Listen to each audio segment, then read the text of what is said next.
Alright, this is Sir Jeff, and we're going to solve this problem about the Venn diagram. Okay? In a class of 34 students, 19 drink tea, 4 drink coffee, and 3 drink both coffee and tea. The question is how many students drink coffee and how many students drink the tea only. So the way that you solve this problem is that you have to identify first the general group or the general grouping of the given of the problem in the problem. I mean, the universal set, technically we call it the universal set that's being talked about in the problem. So here, the general group that's being talked about here is the 34 students. Okay. So inside this box, there must be a total of 34 students. So based from here, we got here 19 drink tea and 4 drink coffee and 3 drink both coffee and tea.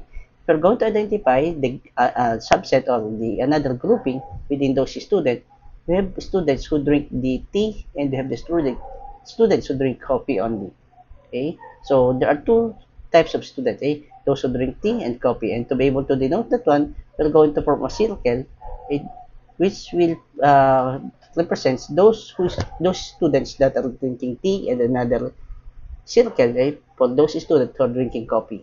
Okay, this one. Okay, T for the left circle and to the right circle is those who drink coffee.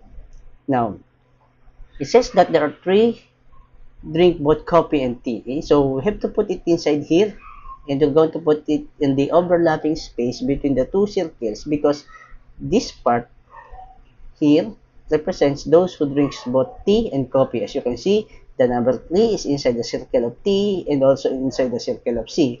Therefore, they both drink tea and coffee. Next is we're going to get those who drink coffee. It says there are 4.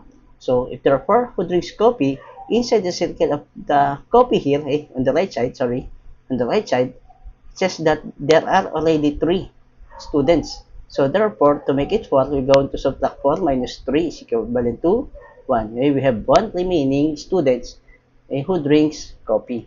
So again, the 3 here represents the students who drink both tea and coffee. The 1 here represents the student who drink coffee only, and combining these two, these are all the students or the 4 students who drink the coffee as given here in the problem. Okay, so next is 19 drink tea. Okay, so there are 19 students who drink tea, and they already got 3 here who drinks tea and coffee. Therefore, 19 minus 3 is 16. So these students represents those students who drink the coffee only. And if you're going to look at it, if you're going to sum up those who drink tea, 16 students drink the tea only. If you're going to sum up those who drink the tea only, we have here 19. 16 plus 3 is 19 as we have the given here. Now the question is how many students drink coffee only? So that is 1. And how many students who drink the tea only? We have 16. Okay, for this question, for the second question. Now, if I'm going to ask you how many students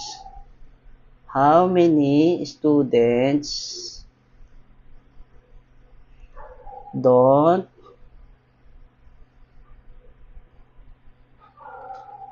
drink coffee? Person. Alright, so how many students don't drink either coffee or tea? So to find it out, it should not be inside the circle, right? It must be outside the circle because inside these circles are those who drink either tea or coffee. Okay? And based on the given here, we have 34 students.